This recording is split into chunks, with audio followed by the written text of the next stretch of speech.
Bonjour à tous et bienvenue pour la matinale, l'émission quotidienne de CMC Markets qui débute à 10 heures. Je suis Nicolas Chéron, analyste pour vous servir et nous sommes aujourd'hui le mardi 9 août 2016. Le titre de l'émission du jour est CAC et DAX haussiers jusqu'à nouvel ordre. En effet, nous avons vu hier, comme nous l'avions vu la semaine dernière, comme nous l'avions vu la semaine précédente, que les indices américains sont haussiers sur des nouveaux records historiques. Leurs tendances ne sont pas remises en question pour le moment.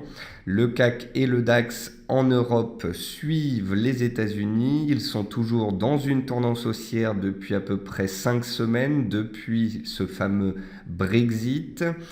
Hier, le CAC faisait face à sa moyenne mobile à 200 séances, à 4455 points.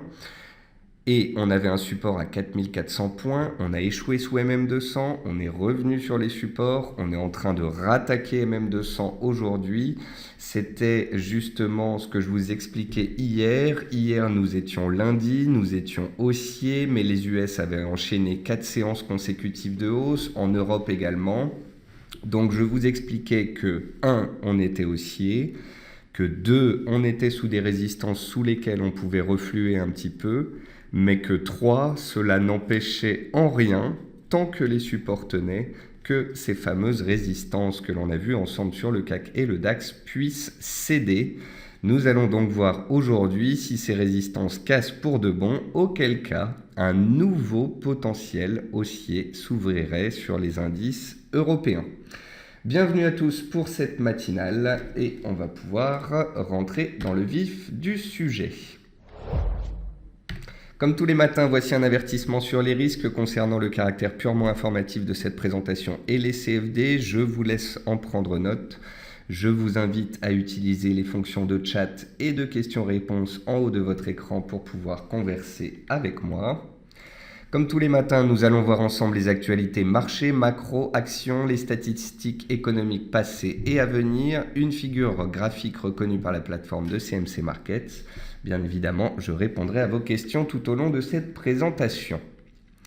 Alors, en termes d'actualité marché, le Standard & Poor's, le S&P 500, l'indice directeur américain, évolue dans un range d'à peu près 1%, 1 à 1,5% pour la 19e séance d'affilée.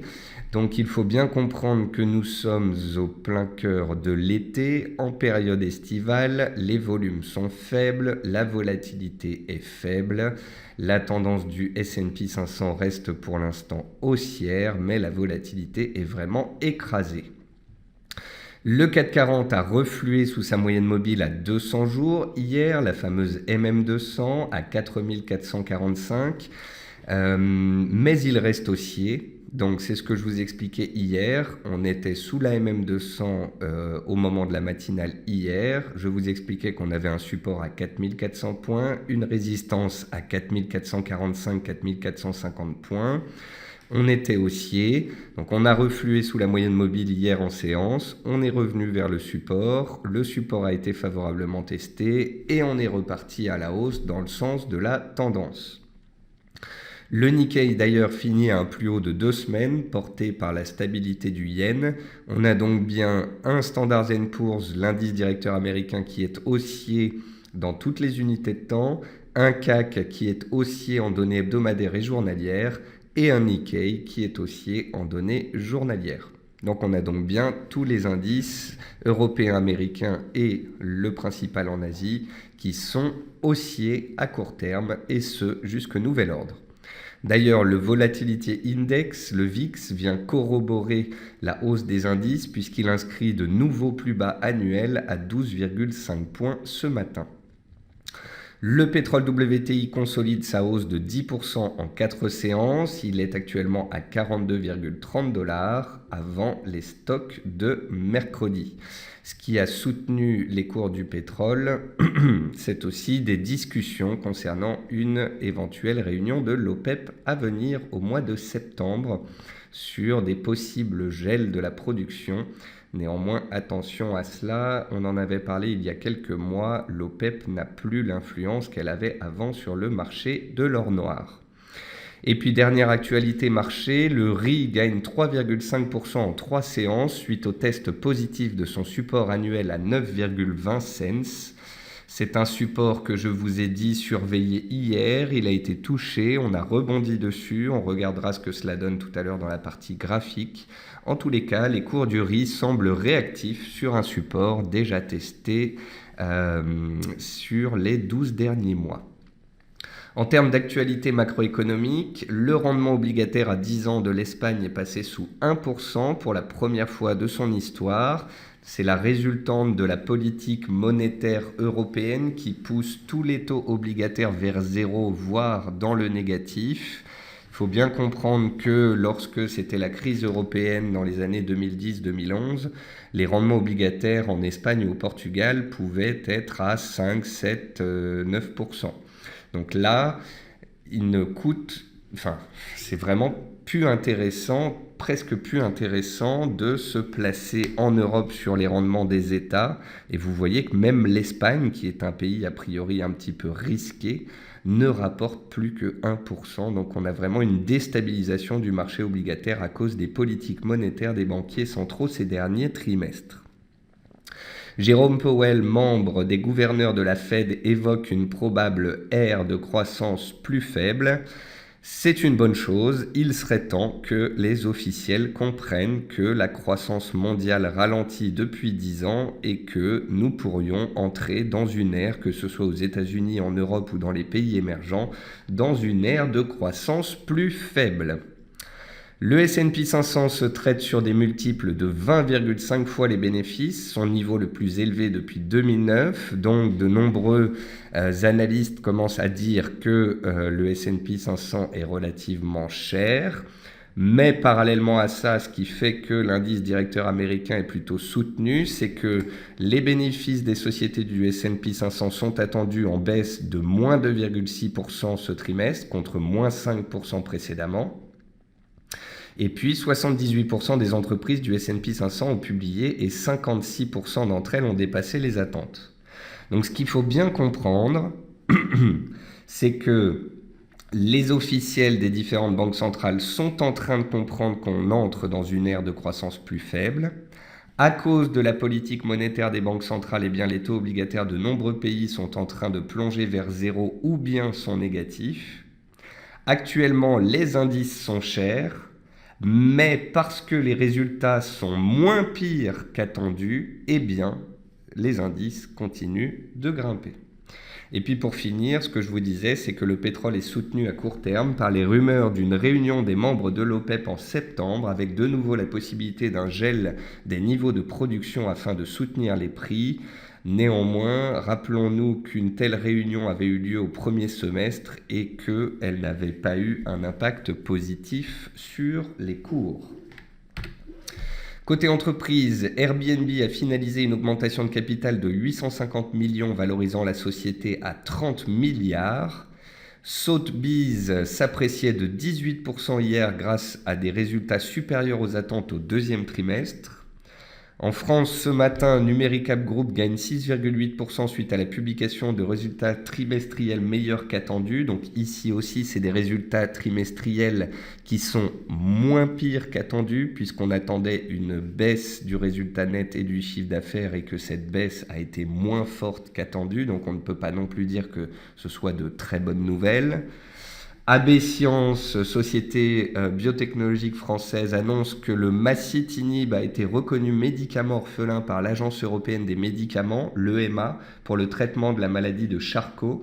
Donc le titre AB Science gagnait presque 10% ce matin. Et puis à noter que ce soir, Eurodisney et Rothschild publieront après bourse. Lorsque vous regardez les meilleures et les moins bonnes performances du CAC 40, vous pouvez noter qu'on n'a aucun titre en hausse de plus de 1% et un seul titre en baisse de 1%, c'est ArcelorMittal. Vous pouvez noter qu'on a quand même Crédit Agricole, AXA, BNP, Renault, Arcelor dans les baisses. Donc on a les bancaires, l'automobile et les matériaux de base dans les baisses. Mais ces baisses sont relativement faibles. Les baisses des bancaires sont des consolidations suite à leur hausse récente. Pareil sur Renault. Quant à ArcelorMittal, eh bien, tout comme les sociétés des matériaux de base et les pétrolières, elle consolide sa hausse des dernières séances. Et puis vous voyez dans les hausses, on retrouve même Technip, donc société pétrolière qui continue de s'apprécier ces dernières séances, même avec un pétrole qui consolide. Donc vous voyez qu'on a une volatilité très faible, très peu de titres en forte hausse ou en forte baisse. On est vraiment en plein milieu de l'été avec une volatilité et des volumes très faibles. Côté statistiques passées, on a eu l'inflation, on a eu les prix à la consommation donc, qui ont augmenté de 1,8% en Chine contre un consensus à 1,7%. Et puis on a eu des prix à la production en baisse de 1,7% en Chine alors qu'on attendait 2% de baisse. Donc on a eu des statistiques cette nuit meilleures que prévues. Ce jour, on n'a pas de statistiques majeures, mais quand même sur les 10-12 prochaines heures, on a un beau programme. On a la production industrielle en Angleterre à 10h30, les mises en chantier au Canada à 14h15, des indices de productivité à 14h30 aux États-Unis, à 16h les inventaires de commerce de gros.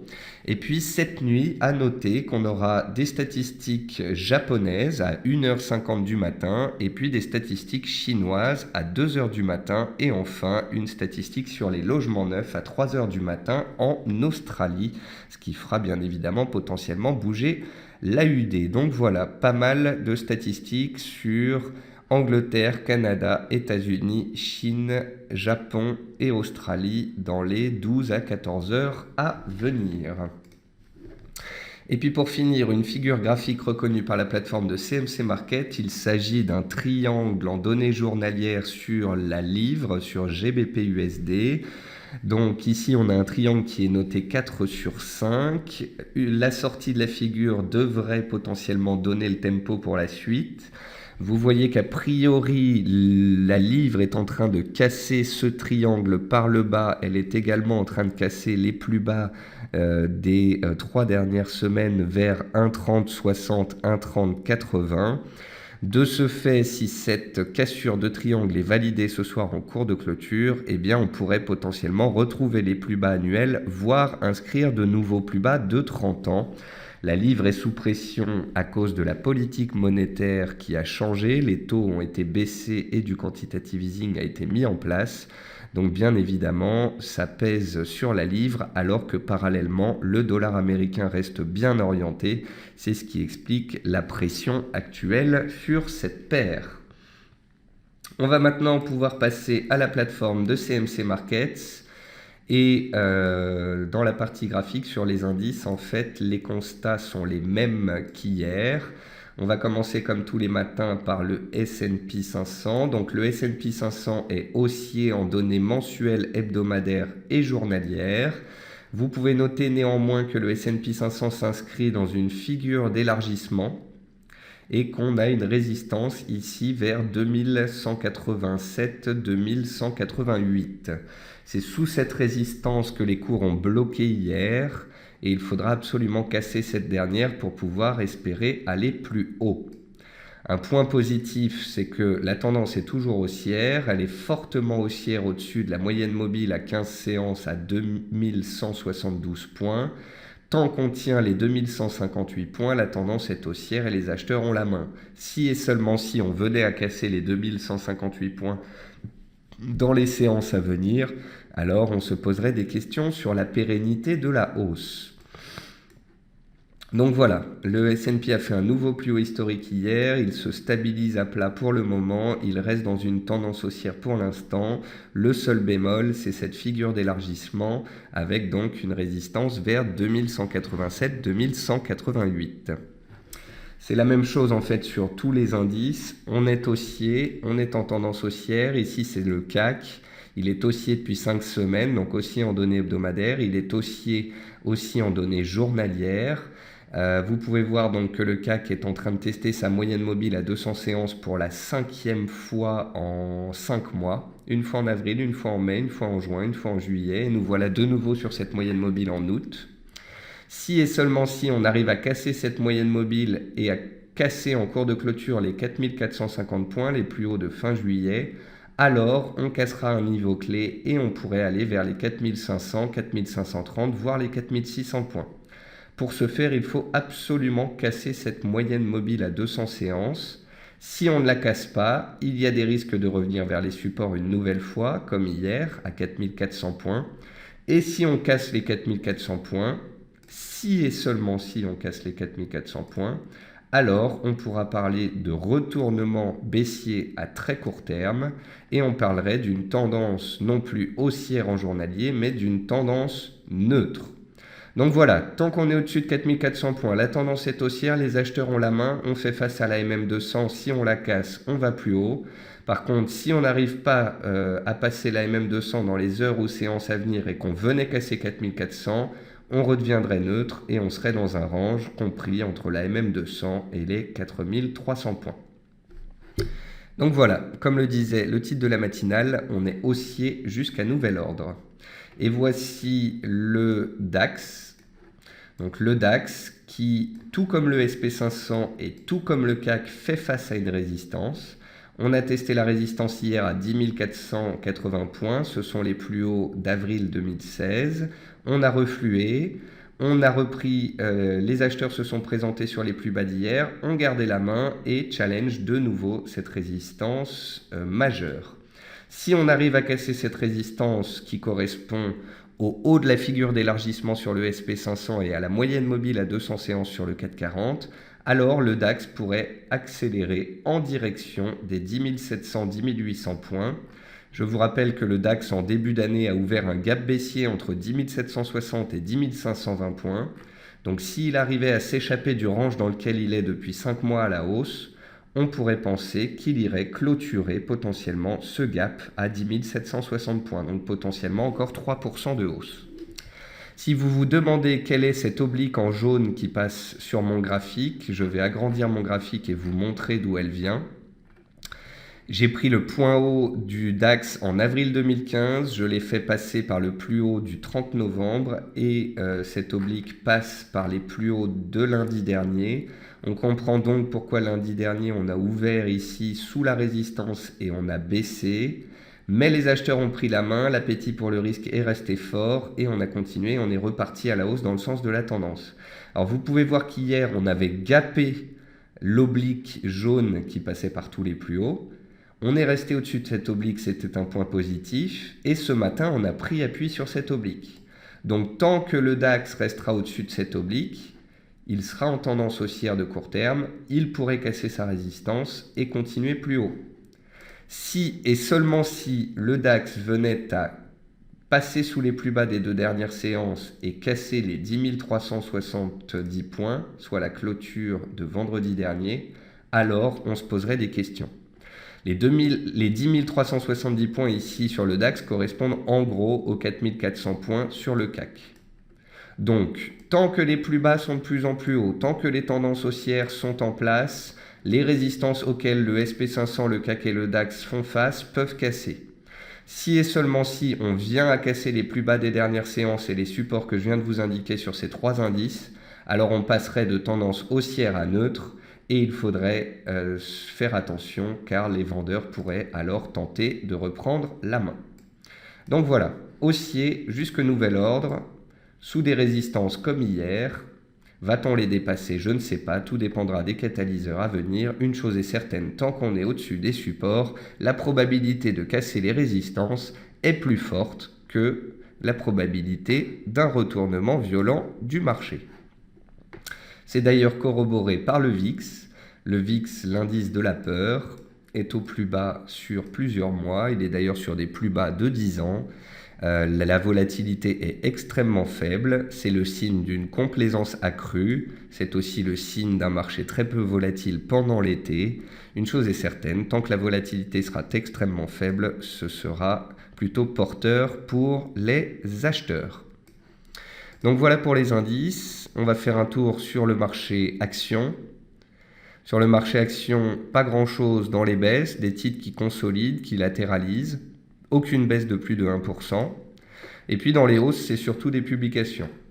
Vous pouvez voir ici le titre SFR Group. Alors ce que je trouvais intéressant, c'est que vous voyez, le titre SFR était dans un canal baissier, puis on est sorti du canal, on est revenu tester la borne haute du canal à de nombreuses reprises. ici au mois de mars, on est revenu sur la borne haute ici au mois de mai, au mois de juin, puis on a pris appui dessus et on tente de redémarrer à la hausse. Donc c'est intéressant ici de voir que sur le titre SFR, on a une tendance baissière qui dure plus d'un an. Et ici, on a une tentative de retournement grâce aux résultats qui ont été publiés ce matin. AB Science, donc je vous en parlais tout à l'heure, c'est une biotech qui profite aujourd'hui d'une publication. Swatex, c'est un titre spéculatif qui typiquement profite des séances très peu volatiles comme celle d'aujourd'hui. Et puis vous voyez ensuite dans les hausses, on retrouve des titres qu'on ne voit pratiquement jamais. Jacquet Metal, que je n'avais pas vu dans mon radar depuis très longtemps. Maison France Confort, un titre que je ne connaissais même pas. Manitou, qui est un titre un peu spécial, qui est dans un range, qui n'est pas particulièrement intéressante. Après, on retrouve Air France, qui reprend un petit peu des couleurs, après avoir enchaîné des séquences baissières depuis 5 mois. On retrouve Eutelsat, dont on a parlé hier, société spécialisée dans les satellites, qui avait publié un profit warning au mois de mai et qui tente de se reprendre désormais. On retrouve Valneva, une biotech qui est tout de même bien recherchée ces derniers temps. Rappelons que Valneva travaille sur notamment un vaccin contre le virus Zika. On retrouve Technip en hausse, toujours porté par cette stabilisation du pétrole. On retrouve Peugeot, on voit que Société Générale est passée dans le vert. Donc on a quand même des titres ici bancaires et automobiles qui sont passés de négatif à dans le vert. On a donc bien les acheteurs qui sont présents, les tendances haussières de court terme qui continuent d'avoir un impact positif sur les cours. Et puis une valeur dont on parlait hier, c'est Parrot. Parrot, donc, c'est un titre qui était en tendance baissière depuis le mois d'octobre 2015. On s'est approché d'un support de très long terme en juin. On s'est retourné à la hausse en juin-juillet. Et puis vous voyez que le titre Parrot, depuis plusieurs semaines, ici est dans une tendance haussière. Alors je ne sais plus qui nous écoute et suit le titre Parrot, mais en tous les cas, vous avez une tendance haussière qui est matérialisée ici par une oblique qui passe par tous les plus bas sur le titre depuis 2 semaines. Donc ça, c'est une oblique de tendance forte à court terme. Et puis ici, vous avez une oblique qui passe par les extrêmes, par les plus bas, qui est une oblique de tendance à pente un petit peu moins élevée. En fait, ceux qui sont à très court terme et qui suivent le titre comme ça peuvent le suivre. Tant qu'on est au-dessus de l'oblique, c'est bien. Si on casse l'oblique ici en bleu, on pourrait revenir sur la verte. Donc après, tout dépend de votre profil d'investissement et de votre point d'entrée. Donc voilà, sur le marché action, des publications, des titres spéculatifs, des rattrapages techniques, et puis des titres comme les bancaires ou l'automobile, ce qui est plutôt signe d'appétit pour le risque. On va maintenant passer dans les matières premières. Donc le coton, on a eu un mouvement haussier très puissant ces derniers mois. On a eu une accélération haussière en fin de semaine dernière. Et puis là, on a un reflux baissier depuis le début de la semaine. J'ai un petit peu l'impression que la tendance haussière sur le coton va s'amenuiser. On a quand même eu une hausse spectaculaire de plus de 40% des cours en quelques mois. Je ne serais donc pas étonné d'une latéralisation, voire d'une consolidation des cours, puisqu'on a reflué au-dessus d'une résistance historique. Le palladium, comme tous les métaux précieux, il consolide. Regardez, le palladium avait pris 35% en l'espace de 6 semaines, il est donc légitime qu'il consolide. Le cuivre reste à moyen terme dans un range avec une pente plutôt baissière à moyen terme pour rappel. Le cuivre n'arrive pas depuis plus de 2 ans à faire des plus hauts que les précédents, donc il est toujours baissier. Le café arabica, je ne trouve pas ça lisible du tout. Le platinium, il est un des plus solides avec le palladium. Et vous voyez qu'on consolide comme sur tous les métaux précieux. Le soja se stabilise après sa chute récente, mais j'ai rien de spécial à vous dire là-dessus. Le maïs reste posé sur ses plus bas. Et je vous rappelle que c'est un support datant de 2014 qu'il est en train de tester. Donc il faudra voir si on arrive à tenir ce support-là, auquel cas on pourrait enfin avoir un rebond. Si on casse le support, de nouveau, les baissiers reprendraient la main. Ensuite, on tombe sur les cours des pétroles. Donc les pétroles sont toujours bien orientés. Comme je le marquais sur Twitter, je ne comprends pas forcément ceux qui cherchent des points de vente alors qu'on vient de faire un point bas.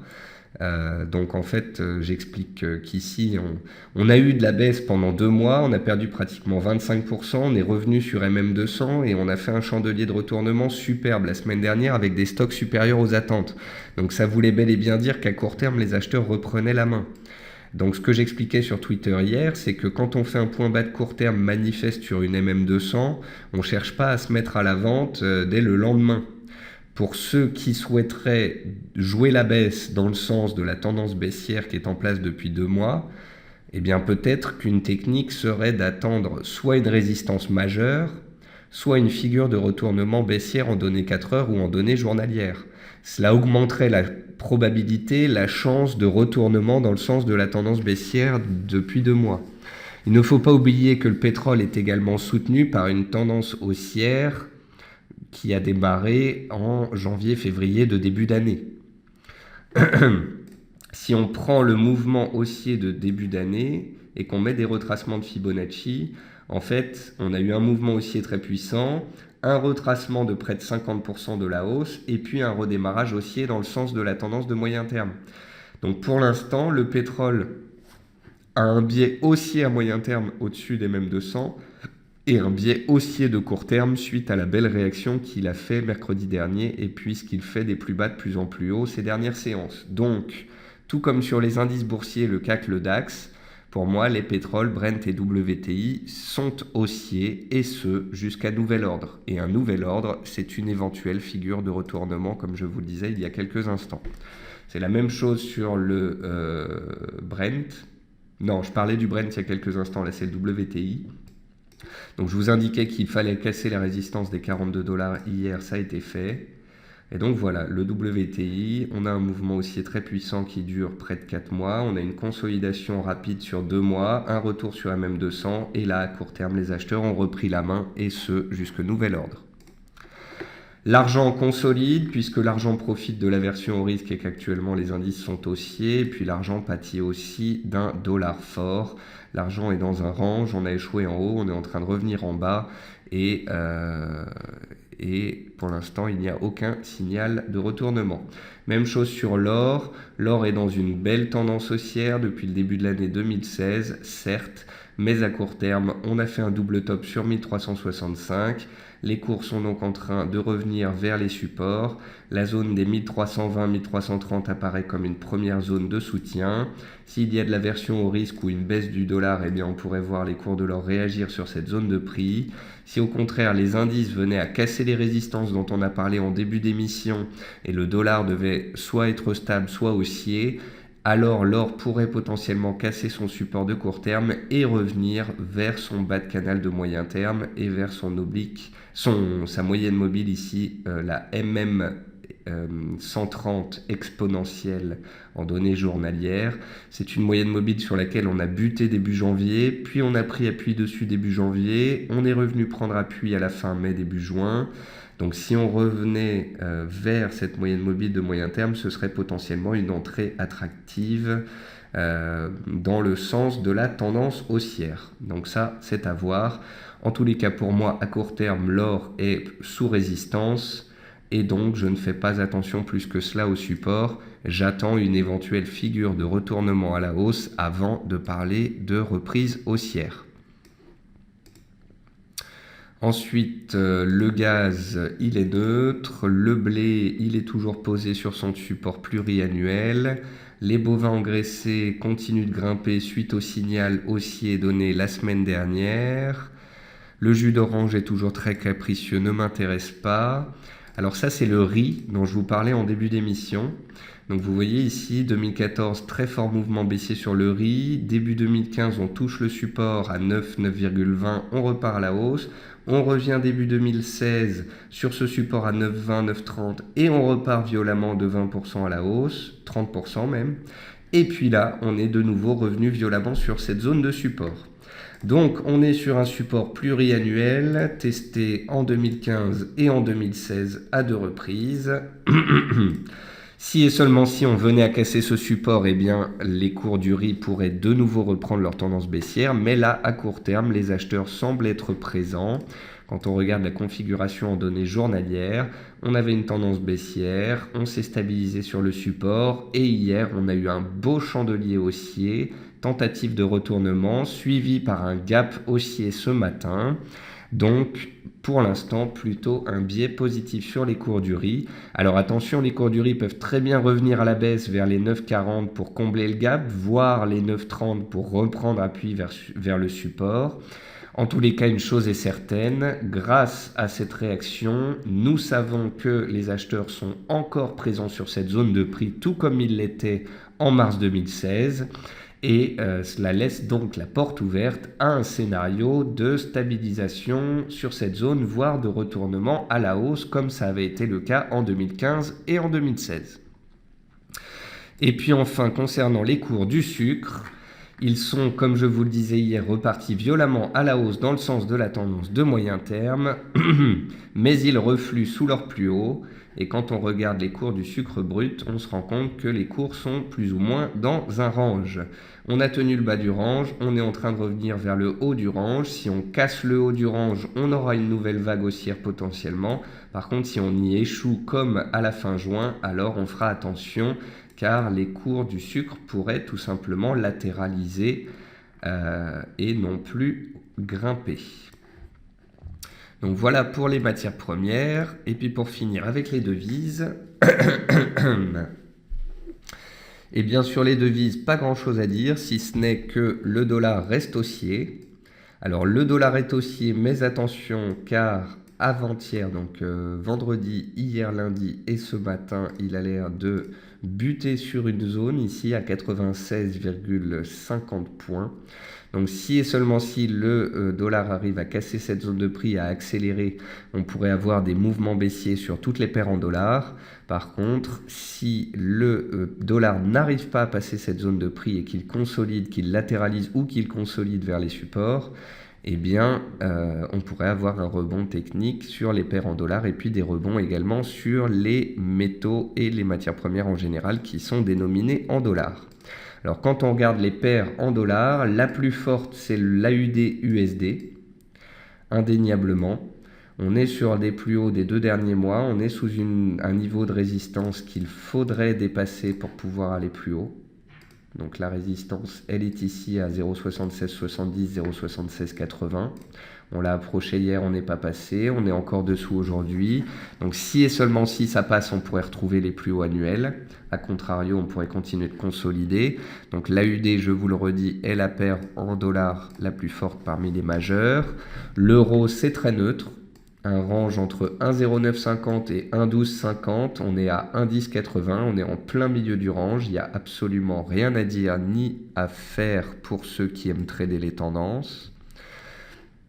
La livre est toujours sous pression, pression baissière, on est en train de casser donc le support, il a cassé hier a priori en cours de clôture, donc la baisse continue ce jour. Si et seulement si la livre repasse rapidement au-dessus des 1,3060, 1,31, alors on pourra parler de petites frayeurs sous le support, mais tant qu'on sera sous ce support, eh bien les vendeurs ont la main et les risques restent baissiers dans le sens de la tendance et également dans le sens des fondamentaux qui restent baissiers pour la livre. Et puis enfin, le NZD se stabilise à plat et je vous rappelle, faites attention que l'on va avoir... Ce sera mercredi soir, les taux sur la Nouvelle-Zélande et une baisse de taux est attendue. Et puis enfin, on peut regarder l'USD-Yen. L'USD-Yen qui, grâce à son rebond des dernières séances, a soutenu le Nikkei. Si l'USD-Yen grimpe, c'est plutôt une bonne chose pour les indices en général. Donc si l'USD-Yen n'arrive pas à passer ici la zone des 102,70, 102,80, on pourrait consolider à plat, tout comme sur les indices. Si par contre on n'arrive pas à dépasser, par contre on arrive à dépasser cette zone de prix, on pourrait accélérer à la hausse. Voilà, sur ce, on a fait le tour des devises, des matières premières, des indices. Ce sera tout pour moi pour ce matin dans cette matinale. J'ai répondu à vos questions. Les indices sont haussiers mais font face à des résistances. Nous verrons si ça passe. Et on se tient. Et donc on verra cela dans les heures et les séances à venir. Je vais vous souhaiter une très bonne journée, un bon appétit, une bonne séance. Et puis je vous retrouve demain pour la matinale.